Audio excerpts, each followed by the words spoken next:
regard extérieur, on pourrait avoir l'impression que la course de trail, la course en sentier et la course de route, c'est courir, c'est la même chose. On court finalement, on met un pied devant l'autre un petit peu plus vite que de la marche, mais en fait non, c'est pas du tout le même sport. Et qu'il n'y a pas de prééminence de l'un sur l'autre, c'est juste deux sports différents.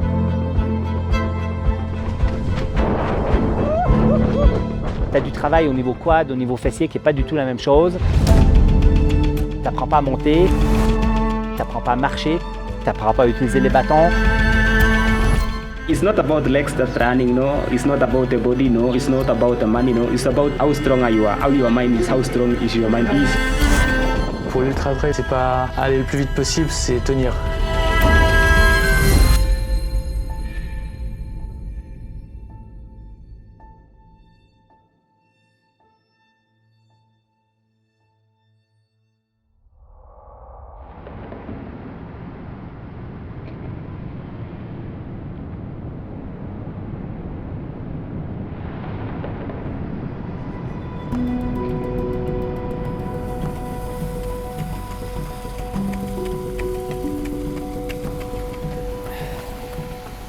Habituellement, j'aime passer mon hiver au Québec. J'hiberne comme le font les ours. J'essaye de me refaire quelques plumes. Cette année, c'est très différent. Je m'aligne sur une course très particulière, cette fameuse Western States aux États-Unis. Il faut savoir courir vite à plat sur des terrains peu techniques.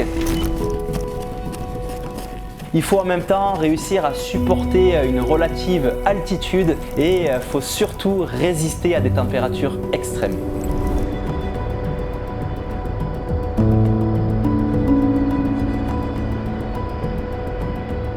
Le marathon, c'est début avril, ça laisse seulement 3 mois, donc 12 semaines d'entraînement, c'est très court pour préparer un marathon. Et puis moi, je suis comme ça. Vraiment fait ce marathon. Faut que je trouve les curseurs de la course sur route pour arriver au meilleur sur ce marathon de Paris le 2 avril. Ça glisse sur le nez, voilà. Ça va frapper sur le nez. Oh. Ça va? Ouais, ça va. En ce moment, j'apprends ce qu'est la course sur route parce que je découvre finalement un nouveau sport. On y va, on commence à 12. On va mettre 2% d'inclinaison, ça équivaut à la résistance de l'air sur la piste.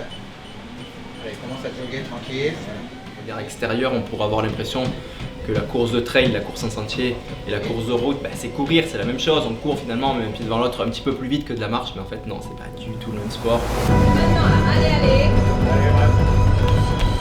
C'est pas les mêmes manières de s'entraîner, c'est pas le même vocabulaire, c'est pas les mêmes philosophies.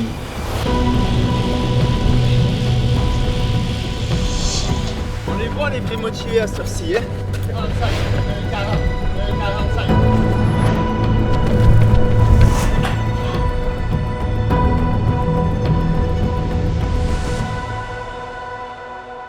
Le Kilimandjaro, moi je veux l'utiliser aussi comme illustration de ce qu'est l'altitude. Moi l'idée c'était simplement de redescendre au jour 4 tranquillement et de remonter par les Mochos. L'idée c'est de faire une montée-descente sur une journée. Donc une journée c'est sur un 24 heures.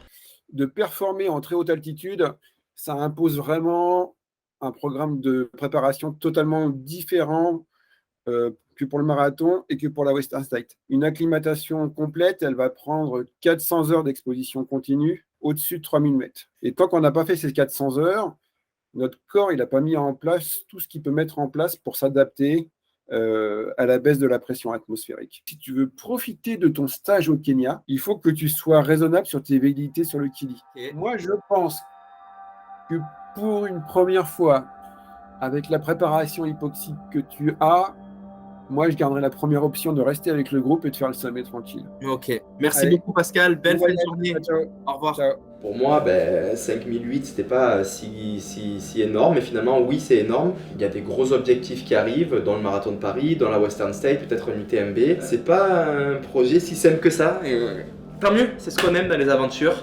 C'est perdre le contrôle, c'est se faire un petit peu secouer là, comme ça et sortir de nos zones. Et c'est exactement.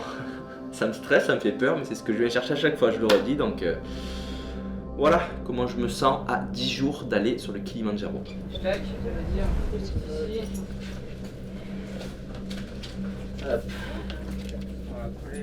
Je suis allé faire un test d'hypoxie. Alors c'est quoi un test d'hypoxie? C'est se mettre dans des conditions d'altitude grâce à un masque, faire un petit peu d'effort, de voir quelle est la réaction physiologique de notre corps face à l'altitude pour avoir des indicateurs et savoir si finalement on a une physiologie adaptée à affronter des hautes altitudes ou pas. Les sujets entraînés en endurance désaturent beaucoup plus à l'effort en altitude. Et là, Mathieu, il s'est stabilisé autour de 69-70% de saturation, ce qui est quand même relativement bas. Mais qui peut être expliqué parce qu'il est très entraîné en endurance et donc il a un très gros débit cardiaque et que le sang va passer trop vite au contact de l'alvéole et il ne va pas avoir le temps de s'oxygéner suffisamment. Voilà, il y a 9,5 sur le score et ça commence à devenir pathologique dès qu'on dépasse 5,5. Sur un score de 10 Non, on n'a pas compris. Non, sur 12. Sur 12. Oui. Et là, je suis 9 sur 12, quoi, donc c'est vraiment pas bon, quoi. Ouais. Là, on est sûr que ce qu'on a fait comme test, c'est fiable, là. Ah ouais, c'est le test. Non, malheureusement. Tu peux venir ici pour poser la question. Non, parce que moi, je connais. Alors le test globalement s'est bien passé, j'ai eu des bonnes sensations, mais les résultats étaient vraiment pourris. Vous avez choisi probablement le sommet qui est le plus difficile en termes de mal aigu des montagnes. L'altitude, je l'étudie et puis je veux aussi essayer de comprendre et même peut-être d'expliquer, de partager que ça peut être aussi dangereux, voire même délétère pour la santé. Exactement. Et que c'est pas juste une optimisation de potentiel physiologique qu'on peut aller chercher avec l'altitude. Finalement, la réaction que j'ai eue dans ce test d'hypoxie, qui n'était pas terrible, m'a finalement réconforté dans l'idée de ne pas trop se mettre dans le rouge, dans le Kilimandjaro et de le prendre sous un autre angle.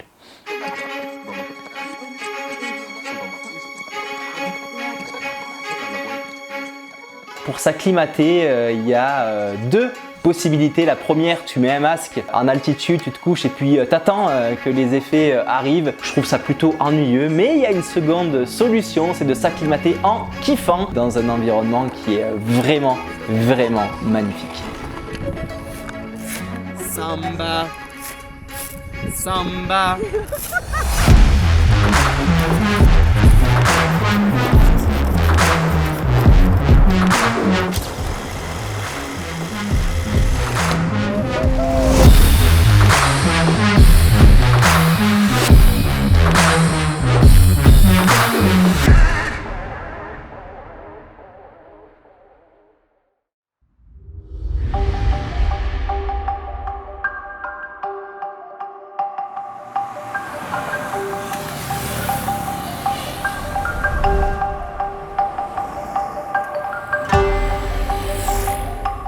J'ai finalement décidé de le prendre sous un autre angle, ce Kilimandjaro sous l'angle du pole pole, comme on dit en Tanzanie, qui veut dire doucement, tranquille.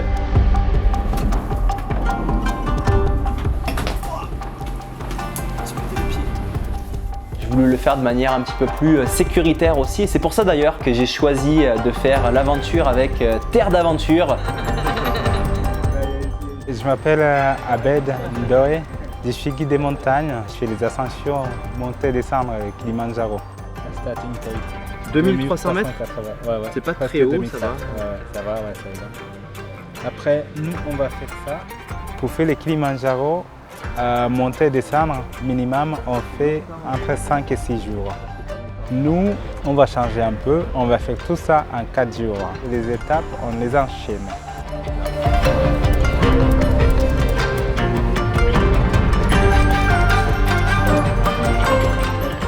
Il m'a dit qu'il faut se tenir chaud pour aller au sommet, je l'écoutais.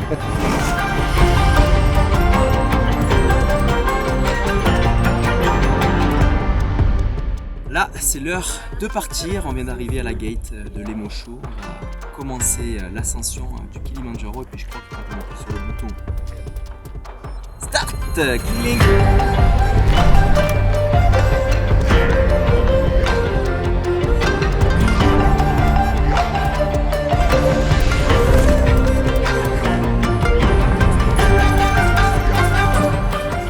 À la montée, Mathieu, lui, il pense qu'il est physique. La montagne, ce n'est pas décidé par les niveaux sportifs. La montagne décide elle-même. Si ton corps va t'acclimater ou pas.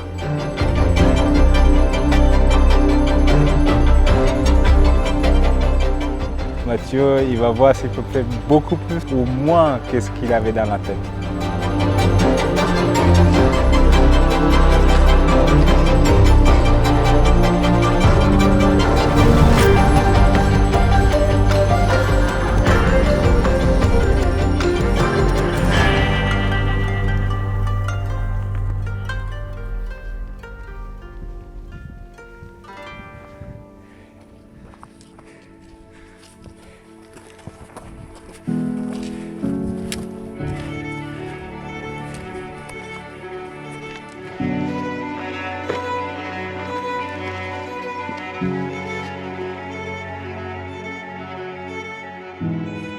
Les œufs, j'aime plus les œufs qui grattent.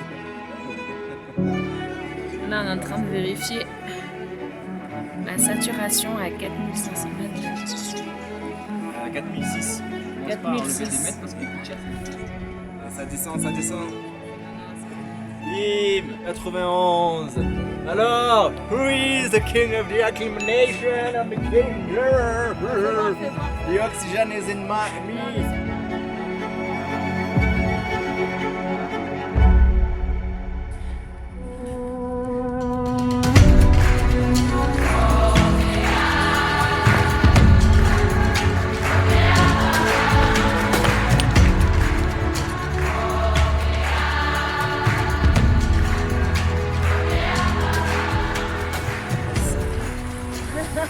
Asante sana.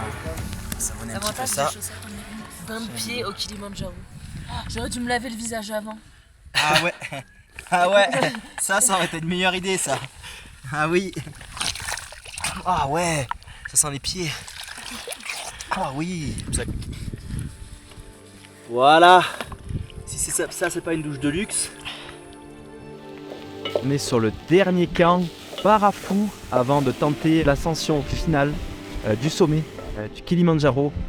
On se repose un petit peu où on a cesté cet après-midi dans l'optique d'aller grimper au milieu de la nuit cette grosse pente pour aller éventuellement tenter de voir un beau lever de soleil depuis le sommet du Kili. Là c'est fou, je vois le Kili qui est juste là, il paraît si proche à portée de main à vol d'oiseau.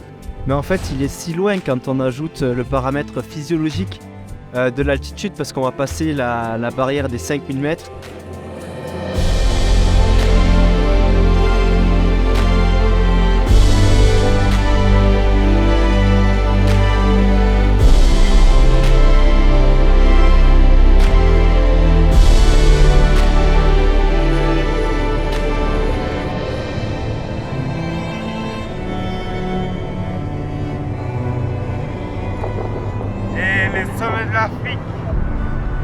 You know what?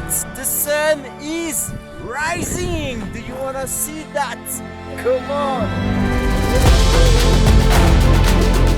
On a finalement réussi à atteindre le sommet du Kilimandjaro. Qu'est-ce que c'était beau au lever de soleil, là, le toit de l'Afrique. Alors mon coach et les coureurs de route que j'ai rencontrés dans ce cheminement de préparation du marathon de Paris ont vu cette ascension du Kilimandjaro comme un pas de côté. Mais moi, j'ai plutôt vu cette aventure sur le Kilimandjaro comme un pas en avant. Ça m'a vraiment donné une grosse dose de motivation pour la dernière ligne droite. Le spectacle de la nature.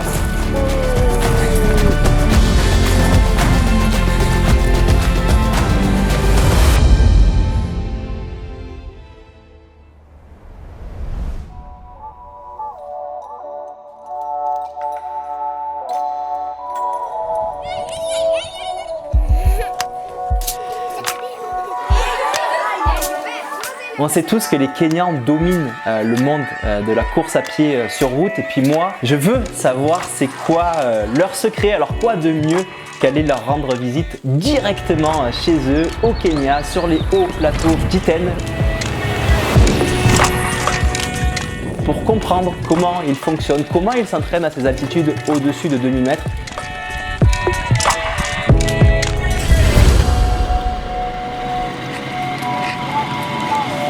Ça c'est de la piste. Hein.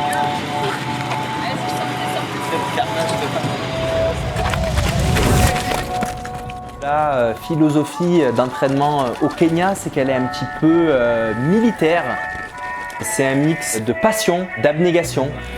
Bon ben là j'essaie de rentrer sur la piste, ça roule à 2,45, 3 du kilo partout autour de moi, regardez-moi ça, les fusées. 3 fois 10 minutes, 4 minutes de récup. Alright.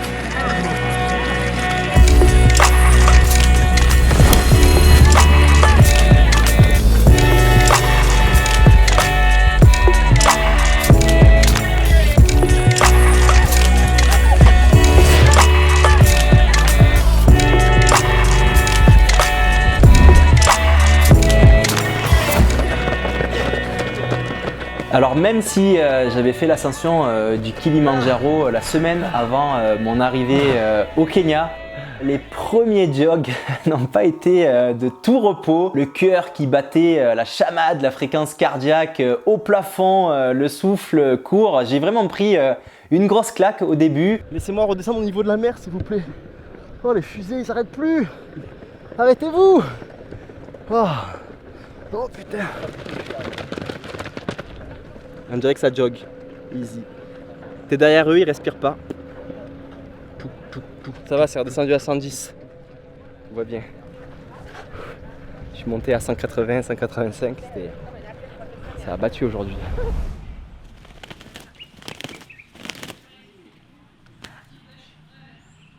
Derrière cette porte, ça hurle. C'est la torture.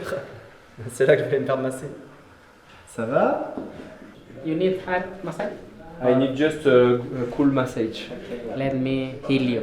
Okay, perfect. You have problems. Heal me. I will not kill you, I will kill you. Heal me, don't kill me. Yes. It's different. Yes, it's different.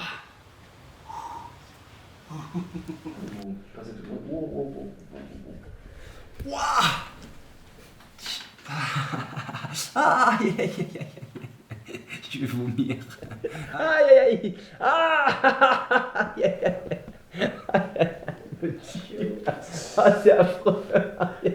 Ah, putain, il me tue. C'est plat. C'est une caméra cachée. You have a lot of problems, bro. Your body is a big problem. Go serious.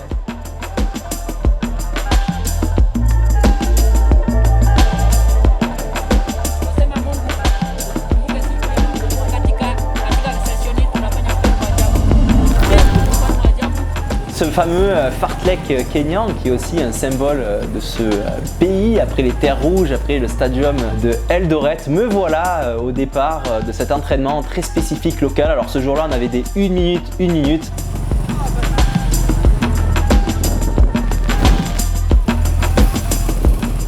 Mais dans quelle embuscade je suis tombé. Les Kenyans ils sont super compétitifs même à l'entraînement. Alors au début ça allait, j'étais plein de motivation et d'énergie sur les premières minutes. Les mecs ils envoient à bloc.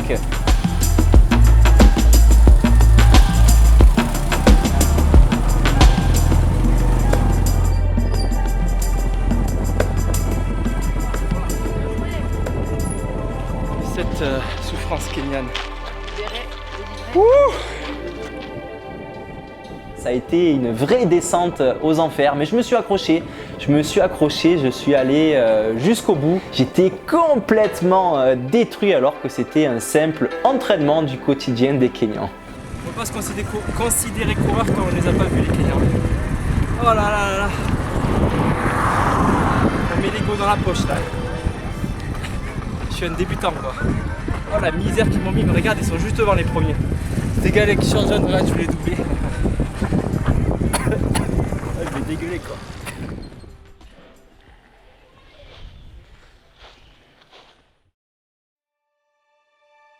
Let's have one meeting, my friend.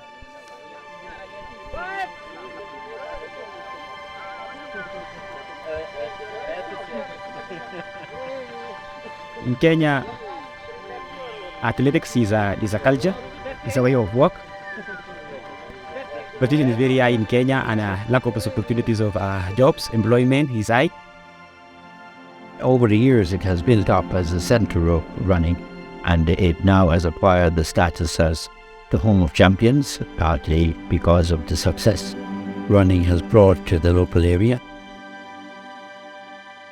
Il y a vraiment quelque chose où la course à pied a pris une place très importante. Et ben oui, effectivement, tu observes la version guerrière des Kenyans et des Kenyanes. Ils sont sérieux dans l'entraînement. Tu sais, autant ils sourient, ils ont de l'air heureux, mais quand tu les croises à l'entraînement, souvent ils sont très focus.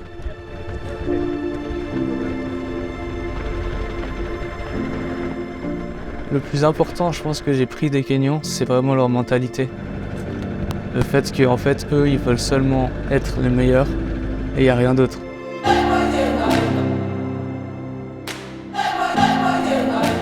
Une force qu'on sous-estime, c'est qu'ils réfléchissent pas trop. Et eux, ils sont vraiment à l'instinct. C'est un peu all out. Ça peut casser, mais si ça passe, ça passe. It's not about legs that running, no. It's about a mental. If your mind is more stronger, you can run faster than somebody else.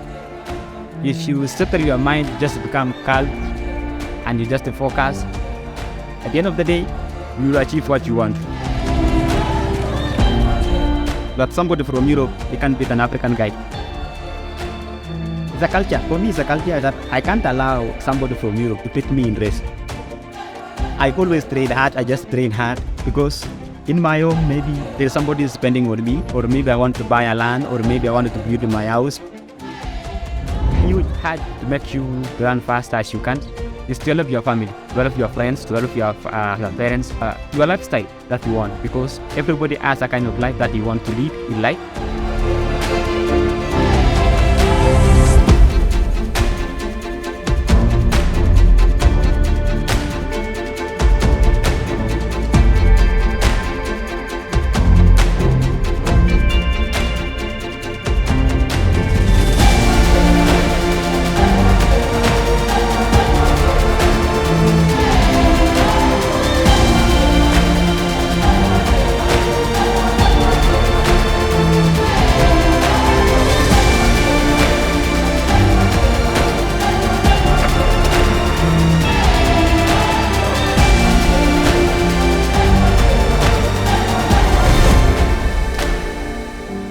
Bon mais c'est fait, dernier workout au Kenya, sur la piste.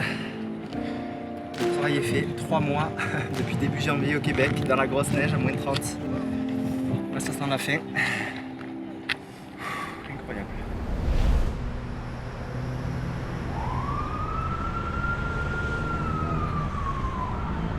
J'arrive à Paris pour le marathon environ une semaine avant. C'est étrange parce que j'ai pas eu plus de pression que ça. Habituellement, j'ai un petit peu du mal à fermer l'œil les nuits qui précèdent une course.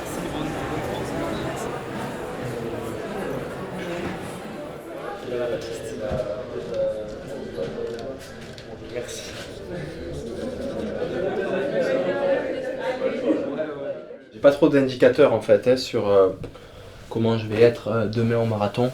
Donc ça va être un peu surprise demain, on aime ça, les surprises. Mais bon, on a quand même bossé fort pendant 3 mois, donc on devrait quand même passer des paces pas trop mal sur les premiers kilomètres au moins, on verra. Bon, à quelle hauteur on le met ce dossard? Moi je sais pas, la course sur route c'est quoi la mode? C'est en haut, c'est en bas, sûrement pas sur le logo hein, mais...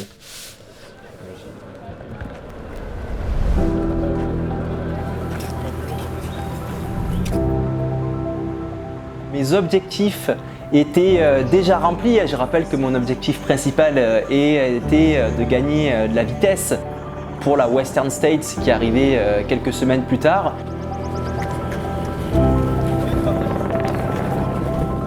Clairement à ce moment, après le Kenya, je sentais que j'avais jamais couru aussi vite de ma vie à plat, donc l'objectif était rempli.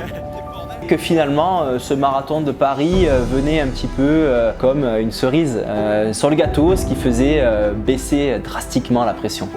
Bon marathon, c'est parti.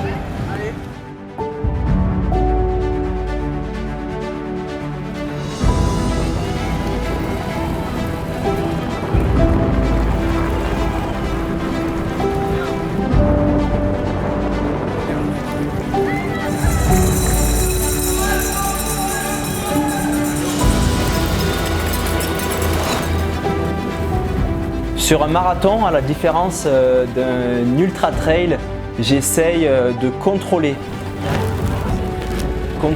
mon pace, ma vitesse. Je prends un gel toutes les 30 minutes, je vérifie les temps de passage.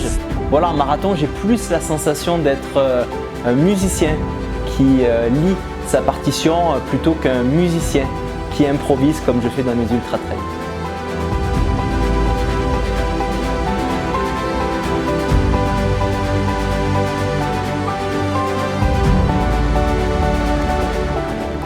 J'ai eu la chance d'être accompagné et soutenu par des amis de mon partenaire Salomon. Ça m'a donné beaucoup de force de courir en équipe sur ce marathon. J'avais l'impression que ces montées et ces descentes, ça répartissait un petit peu la charge sur mon corps, et j'avais aussi des sensations de course en montagne, de trail qui revenaient, et puis étrangement, alors que certains ralentissent un petit peu, mettent le pied sur le frein, ben moi au 30e kilomètre, c'est là que j'ai commencé à appuyer sur l'accélérateur.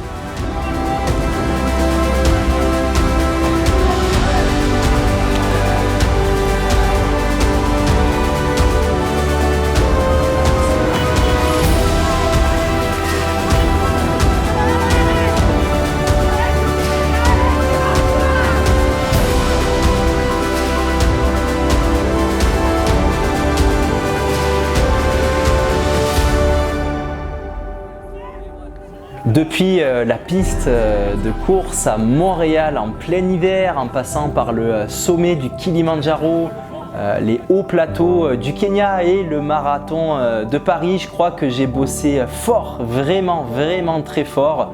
De toute façon, là, j'aurais pu aller plus vite. Non, mais oui, mais tant mieux, tu vas pouvoir rebattre. Je sais, I will be back. I will be back. Voilà, j'ai aligné des étoiles, comme j'aime le dire. Alors ces étoiles, finalement, c'est des jalons intermédiaires qui me mènent vers cette fameuse Western States. Prochain rendez-vous Marathon des Sables, et puis ensuite ça ira à la Western States, avec un petit brin de confiance en plus, comme quoi les jambes, ben, elles courent pas trop mal à plat. Je pense que ça va être positif pour ma préparation là, et je vais avoir plein de bonne énergie sur les Champs-Élysées. Oh, Champs-Élysées.